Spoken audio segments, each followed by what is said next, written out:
ഇന്ന് നമുക്ക് പട്ടാണി വെച്ചിട്ട് നല്ല അടിപൊളി ഒരു കറി ഉണ്ടാക്കിയെടുക്കാം. ഈ ഒരു കറി എന്ന് പറയുന്നത് പത്തിരിൻ്റെ ഒപ്പരായാലും പൂരിൻ്റെ ഒപ്പരായാലും അതുപോലെ തന്നെ ചപ്പാത്തി എല്ലാത്തിൻ്റെ ഒപ്പരം നല്ല കോമ്പിനേഷനാണ് കേട്ടോ.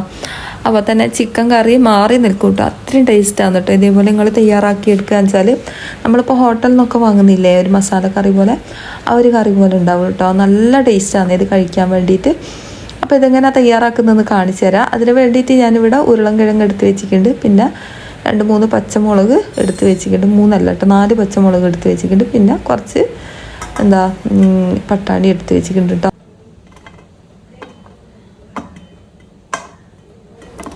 ഞാനിപ്പോൾ ഇവിടെ എനിക്ക് ആവശ്യത്തിനുള്ള ഗ്രീൻ പീസ് എടുത്ത് വെച്ചിട്ടുണ്ട്. ഏകദേശം ഇപ്പോൾ 1 ഗ്ലാസ്സോരം ഉണ്ടാവും കേട്ടത്. ഇതിപ്പോൾ ഞാൻ കുതിർത്ത് വെച്ചതായിരുന്നു കേട്ടോ തലേന്ന്. ഇതിപ്പോൾ 1 ഗ്ലാസ് എന്ന് പറയുന്നത് നമ്മളിപ്പോൾ ചായ കുടിക്കുന്ന ഗ്ലാസ്സില്ല, ഈ ഒരു ഗ്ലാസ്സിനാണ് ഞാനിപ്പോൾ അളന്നെടുത്തത്. നിങ്ങൾക്ക് എത്ര വണ്ടി വെച്ചാൽ അത്രയും എടുക്കാം കേട്ടോ. ഇനിയിപ്പോൾ ഇത് നല്ലോണം കഴുകി വൃത്തിയാക്കി എടുത്ത് വെച്ചിട്ടുണ്ട്. ഇനിയിപ്പോൾ നമുക്ക് കുക്കറിലേക്ക് ഇട്ട് കൊടുത്തിട്ടൊന്ന് വേവിച്ചെടുക്കാം. ഇതിപ്പോൾ ഏകദേശം ഒരു 5 ആൾക്ക് കൂട്ടാനുള്ള ഒരു കറി ഉണ്ടാവും കേട്ടോ. നമുക്കിപ്പോൾ പത്തിരിക്കൊക്കെ കൂട്ടുക വെച്ചാൽ ഒരു 5 ആൾക്കാർക്ക് കൂട്ടാനുള്ള ഒരു കറി ഉണ്ടാവും. അപ്പോൾ ഇത് കുക്കറിലേക്ക് ഇട്ട് കൊടുത്തിട്ടുണ്ട്. ഇനി ഞാൻ ഇതിലേക്ക് ഉരുളൻകിഴങ്ങ് ഇതേപോലെ ഒന്ന് കട്ട് ചെയ്തിട്ട് കൊടുക്കുന്നുണ്ട്. ഇതിൻ്റെ തൊലി കളഞ്ഞിക്കില്ല കേട്ടോ, നല്ലോണം കഴുകി വൃത്തിയാക്കിയതിന് ശേഷം ഇങ്ങനെ തന്നെ കട്ട് ചെയ്തിട്ട് കൊടുക്കുകയാണ് ചെയ്യുന്നത്.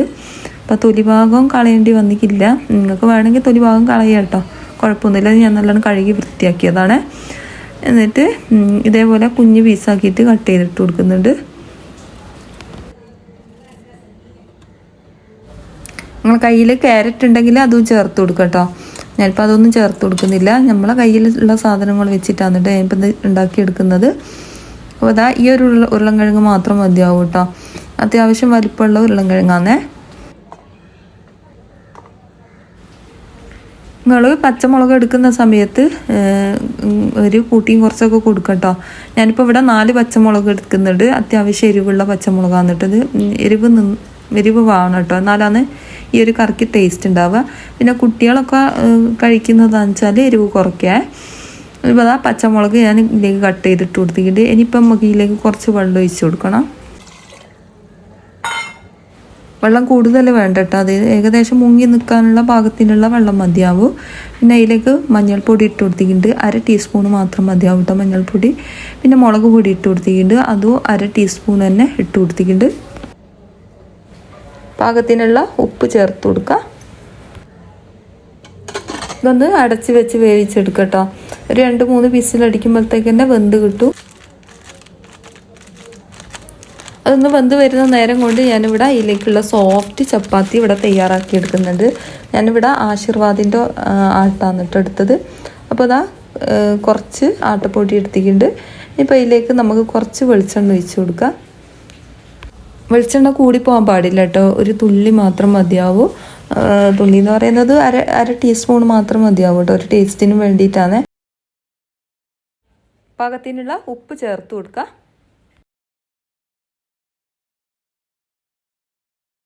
ഇനിയിപ്പം ഞാൻ ഇതിലേക്ക് ചേർത്ത് കൊടുക്കുന്നത് തേങ്ങാപ്പാലാണ്. കുറച്ച് തേങ്ങാപ്പാൽ മാത്രമാണ് കേട്ടോ ഇതിലേക്ക് ചേർത്ത് കൊടുക്കുന്നുള്ളൂ. അപ്പോൾ ഇതാ ഇതിനിപ്പോൾ ഒന്ന് കുഴച്ചെടുക്കുക. തേങ്ങാപ്പാൽ ചേർത്ത് കൊടുക്കുന്ന സമയത്ത് നല്ല ടേസ്റ്റാണ് കേട്ടോ ചപ്പാത്തി. അപ്പോൾ ഇത് നമുക്ക് സാധാ ചപ്പാത്തി കുഴക്കുന്നില്ലേ അതുപോലെ തന്നെ കുഴച്ചെടുക്കാം. ചപ്പാത്തീൻ്റെ മാവ് ഞാൻ ഇവിടെ കുഴച്ചെടുത്തിട്ടുണ്ട്. ഇതാ കണ്ടില്ലേ, ഇതേപോലെ നല്ല സോഫ്റ്റ് ആയിട്ട് തന്നെ കുഴച്ചെടുക്കാൻ ശ്രദ്ധിക്കുക, എന്നാലാണ് നമ്മളെ ചപ്പാത്തി അടിപൊളിയായിട്ട് തന്നെ കിട്ടുക കേട്ടോ.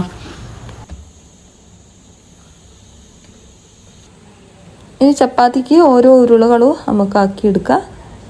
കണ്ടില്ല, നമ്മളിങ്ങനെ ആക്കുന്ന സമയത്ത് തന്നെ നല്ല സോഫ്റ്റാണ് കേട്ടോ ഈ ഒരു പൊടി കുഴച്ചത്.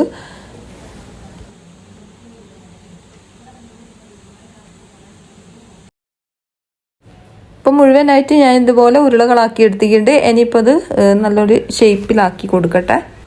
ഇതൊരു സൈഡിലേക്ക് ഞാൻ മാറ്റി വെച്ചിട്ടുണ്ട്. അപ്പോഴേക്കും നമ്മളെ കറി ഇവിടെ അടിപൊളിയായിട്ട് തന്നെ കിട്ടിയിട്ടുണ്ട് കേട്ടോ. കറി ആയിക്കില്ല, നമ്മളെ ഗ്രീൻ പീസ് ഇവിടെ നല്ലോണം വെന്ത് വന്നിട്ടുണ്ട്. കണ്ടില്ല, നല്ല സോഫ്റ്റ് ആയിട്ട് തന്നെ നല്ല ഉടഞ്ഞ പോലെ വെന്ത് കിട്ടിയിട്ടുണ്ട് കേട്ടോ. ഈ ഒരു പരുവത്തിലാണ് നമുക്ക് വേണ്ടത്. ഇനിയിപ്പോൾ ഇത് നമുക്ക് ഒരു സൈഡിലേക്ക് മാറ്റി വെക്കാം. ഒരു പാത്രം അടുപ്പിലേക്ക് വെച്ച് കൊടുത്തിട്ടുണ്ട്. ഈ ഒരു പാത്രത്തിലേക്ക് കുറച്ച് വെളിച്ചെണ്ണ ഒഴിച്ച് കൊടുക്കുക. ഒരു ടേബിൾ സ്പൂൺ വെളിച്ചെണ്ണ ഞാൻ ഇതിലേക്ക് ഒഴിച്ച് കൊടുത്തിട്ടുണ്ട്. ഇപ്പം നമുക്ക് ഇതിലേക്ക് ചേർത്ത് കൊടുക്കേണ്ടത് വലിയ ഉള്ളിയാണേ. ഇതിപ്പോൾ ചെറിയൊരു വലിയ ഉള്ളിയാണ് കേട്ടോ, അരമുറിയാന്നുള്ളൂ. ഇപ്പോൾ ഇത് കട്ട് ചെയ്തിട്ട് ഇതേപോലെ കട്ട് ചെയ്തിട്ട് നമുക്ക് ഈ ഒരു ഉള്ളിയിൽ വെളിച്ചെണ്ണയിലേക്ക് ഇട്ട് കൊടുക്കുക, ചൂടായ എണ്ണയിലേക്ക് ഇട്ട് കൊടുക്കുക.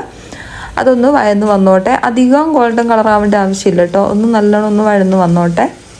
പിന്നെ നമ്മൾ വലിയ ഉള്ളി എടുക്കുന്ന സമയത്ത് കൂടുതലാവാൻ പാടില്ല കേട്ടോ, അപ്പം ഒരു മധുരക്കലായിരിക്കും. അപ്പോൾ ഇതാ ഇത്രയും മതിയാവും കേട്ടോ വലിയ ഉള്ളി. ഇതിപ്പോൾ അത്യാവശ്യം ആയിക്കുണ്ട്, ഇത്രയും മതിയാവും. അധികം കളർ മാറേണ്ട ആവശ്യമില്ല കേട്ടോ, എന്നാലും ഒന്ന് മൂത്ത് വരണം. ഇതിലേക്ക് കറിവേപ്പില ചേർത്ത് കൊടുക്കുക. ഈ ഒരു സമയത്ത് കറിവേപ്പില ചേർത്ത് കൊടുക്കുന്നേരം നല്ല ടേസ്റ്റ് ആയിരിക്കും കേട്ടോ ഉള്ളിൻ്റെ ഒപ്പം. ഇനി ഇതിലേക്ക് ഞാൻ ഇഞ്ചി വെളുത്തുള്ളി ചതുക്കിയത് ഇട്ട് കൊടുക്കുന്നുണ്ട്. കുറച്ച് മാത്രം മതിയാവുക, കൂടുതലാവേണ്ട ആവശ്യമില്ല. ചെറിയൊരു കഷ്ണം ഇഞ്ചിയും അതുപോലെ തന്നെ 2-3 ചെറിയ വെളുത്തുള്ളിയാണ് ഇട്ട് കൊടുത്തത്. അപ്പോൾ ഇത്രയും ആയി കഴിഞ്ഞാൽ നമ്മൾ വേവിച്ച് വെച്ച പട്ടാണി അതുപോലെ തന്നെ ഉരുളൻകിഴങ്ങില്ലേ അതിലേക്ക് ഒഴിച്ച് കൊടുക്കുക. എന്നിട്ടൊന്ന് ഇളക്കി കൊടുക്കുക.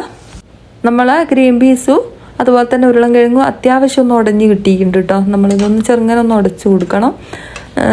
ഇനിയിപ്പോൾ ഇതിലേക്ക് ഞാൻ മല്ലിപ്പൊടിയാണ് ചേർത്ത് കൊടുത്തത്. 1 ടീസ്പൂൺ മല്ലിപ്പൊടി ചേർത്ത് കൊടുത്തിട്ടുണ്ട്. പിന്നെ ഇതിലേക്ക് കറിവേപ്പില ചേർത്ത് കൊടുത്തിട്ടുണ്ട് കേട്ടോ കുറച്ചും കൂടി. പിന്നെ ഇതിലേക്ക് നമുക്ക് ചേർത്ത് കൊടുക്കേണ്ടത് ഇറച്ചി മസാലപ്പൊടിയാണ്. ചിക്കൻ മസാലപ്പൊടി ആയാലും കുഴപ്പമില്ല, അതുപോലെ തന്നെ ഇറച്ചി മസാലപ്പൊടി ആയാലും കുഴപ്പമില്ല കേട്ടോ. ഏത് ടൈപ്പ് ആയാലും കുഴപ്പമില്ല. ഇതാ 1 ടീസ്പൂൺ ഞാൻ ചേർത്ത് കൊടുത്തിട്ടുണ്ട്. ഈ ഒരു ഇറച്ചി മസാലപ്പൊടി ചേർത്ത് കൊടുക്കുന്ന സമയത്താണ് കേട്ടോ നല്ല ടേസ്റ്റ് വരിക. അപ്പോൾ ഇതാ അതും ചേർത്ത് കൊടുത്ത് ഒന്ന് ഇളക്കി കൊടുത്തിട്ടുണ്ട്. അതൊന്ന് തിളച്ചോട്ടെ കേട്ടോ. നമ്മൾ മല്ലിപ്പൊടിയൊക്കെ ചേർത്ത് കൊടുത്തതല്ലേ, അതിൻ്റെ പച്ചമണം പോകുന്നത് വരെ ഒന്ന് തിളച്ചോട്ടെ. പിന്നെ ഒരു നുള്ള് നമ്മളെ ബിരിയാണി മസാലപ്പൊടിയില്ലേ, ഗരം മസാലപ്പൊടി, അതുണ്ടെങ്കിൽ ചേർത്ത് കൊടുക്കുക, ഇല്ലെങ്കിൽ കുഴപ്പമൊന്നുമില്ല കേട്ടോ, ഒഴിവാക്കാം. പിന്നെ കുറച്ച് കസൂരി മേത്തിയും കൂടി ഞാൻ ഇതിലേക്ക് ഇട്ട് കൊടുക്കുന്നുണ്ട്. നല്ല ടേസ്റ്റാണ് കേട്ടോ. ഈ ഒരു കസൂരി മേത്തിയും കൂടി ഇതിലേക്ക് വരുന്ന സമയത്ത് നമ്മൾ ഹോട്ടലിൽ നിന്ന് വാങ്ങുന്ന അതേ ടേസ്റ്റ് തന്നെ കിട്ടും കേട്ടോ. അപ്പോൾ ഇത് ഉണ്ടെങ്കിൽ ചേർത്ത് കൊടുക്കുക, ഇല്ലെങ്കിൽ കുഴപ്പമൊന്നുമില്ല, ഇങ്ങനെ തന്നെ മതിയാവും.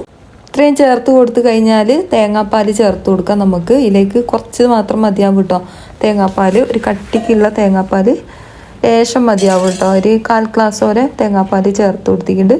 എന്നിട്ട് ഒന്നുകൂടി ഇളക്കിയിട്ട് ഒന്ന് ചൂടായിക്കോട്ടെ. ഇത്രയും ആയിക്കഴിഞ്ഞാൽ നമുക്ക് മല്ലിച്ചപ്പ് ചേർത്ത് കൊടുക്കാം. അതും കൂടി ചേർത്ത് കൊടുത്തിട്ട് ഫ്ലെയിം ഓഫ് ആക്കാം കേട്ടോ. അപ്പോൾ കറി ഇവിടെ റെഡി ആയിട്ടുണ്ട്. അടിപൊളിയാണ് കേട്ടോ ഈ ഒരു കറി കഴിക്കാൻ വേണ്ടിയിട്ട്. ഒരു പ്രാവശ്യമെങ്കിലും ഇതേപോലെ ഒന്ന് ചെയ്ത് നോക്കിട്ടോ. എന്തായാലും ചപ്പാത്തീൻ്റെ ഒപ്പരമൊക്കെ കഴിക്കാൻ അടിപൊളിയാണ്.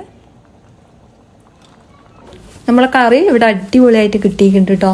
നമ്മളെ ചപ്പാത്തിൻ്റെ ഒപ്പരം കൂട്ടി കഴിക്കാൻ പറ്റിയ അടിപൊളി കറിയാണ്. എല്ലാവരും ഒന്ന് ചെയ്ത് നോക്കട്ടോ. ഇപ്പോൾ ഇതാ ഞാൻ ഓരോ ബോൾസ് എടുത്തിട്ട് ചപ്പാത്തിക്ക് ഇതേപോലെ ഒന്ന് പരത്തിയെടുക്കുന്നുണ്ട് കേട്ടോ. കുറച്ച് പൊടിയിട്ടതിന് ശേഷമാണ് പരത്തിയെടുക്കുന്നത്. ഇതേപോലെ നല്ല നൈസായിട്ട് തന്നെ പരത്തിയെടുക്കാൻ ശ്രദ്ധിക്കുക കേട്ടോ. നല്ലത് നമ്മളെ ചപ്പാത്തി അടിപൊളിയായിട്ട് തന്നെ കിട്ടും കേട്ടോ. അപ്പോൾ അത് ആ ഷേപ്പൊന്നുമില്ല, എന്നാലും അടിപൊളിയായിട്ട് തന്നെ നമ്മളിത് പരത്തിയെടുക്കാൻ ശ്രദ്ധിക്കുന്നുണ്ട് കേട്ടോ.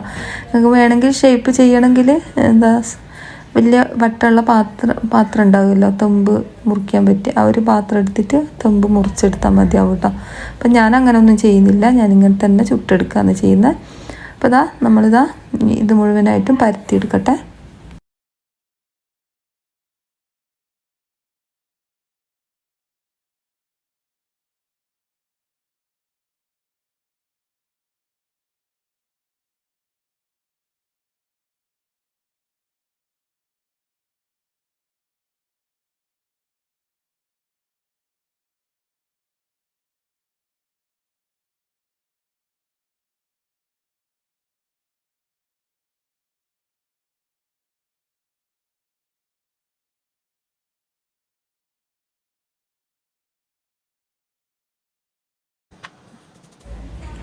മുഴുവനായിട്ട് ഞാൻ പരത്തിയെടുത്തിട്ടുണ്ട്. ഇനിയിപ്പോൾ ഇത് ഒന്ന് ചുട്ടെടുക്കട്ടെ.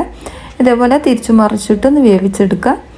ഇപ്പോൾ ചപ്പാത്തി ചുടുന്ന എല്ലാവർക്കും അറിയാമല്ലോ. അപ്പോൾ ഇതേപോലെ ബോൾസൊക്കെ വന്നു കഴിഞ്ഞാൽ ഇതേപോലെ തിരിച്ചിട്ട് മറിച്ചിട്ട് ഒന്ന് പൊങ്ങിക്കഴിഞ്ഞാൽ എടുത്ത് മാറ്റാവുന്നതാണ്. അപ്പോൾ അടിപൊളിയായിട്ട് തന്നെ നമ്മൾ ചപ്പാത്തി കിട്ടിയിട്ടുണ്ട്. അപ്പോൾ ഇതേപോലെ തേങ്ങാപ്പാലൊക്കെ വെച്ച് ചെയ്യാന്ന് വെച്ചാൽ നല്ല ടേസ്റ്റ് ആയിരിക്കും കേട്ടോ നമ്മൾ ചപ്പാത്തി. അപ്പോൾ ഇതേപോലെ ചെയ്യാത്തവരുണ്ട് ഒന്ന് ചെയ്ത് നോക്ക്. എന്തായാലും അടിപൊളിയായിട്ട് തന്നെ നല്ല സോഫ്റ്റ് ചപ്പാത്തി നമുക്ക് കിട്ടുന്നതാണ്. അപ്പോൾ ഇതാ കണ്ടില്ലേ, അടിപൊളിയല്ല ചപ്പാത്തിയൊക്കെ സോഫ്റ്റാണ് കേട്ടോ. നമ്മൾ പേപ്പർ പോലെ കിട്ടിയിട്ടുണ്ട്. അപ്പോൾ ഇതേപോലെ ചെയ്യാത്തവരുണ്ടെന്ന് ചെയ്ത് നോക്കുക. എന്നിട്ട് നിങ്ങളെ അഭിപ്രായങ്ങൾ എഴുതി അറിയിക്കാൻ മറന്നു പോകരുത് കേട്ടോ. അപ്പോൾ ഇത്രയേ ഉള്ളൂ ഇന്നത്തെ വീഡിയോ.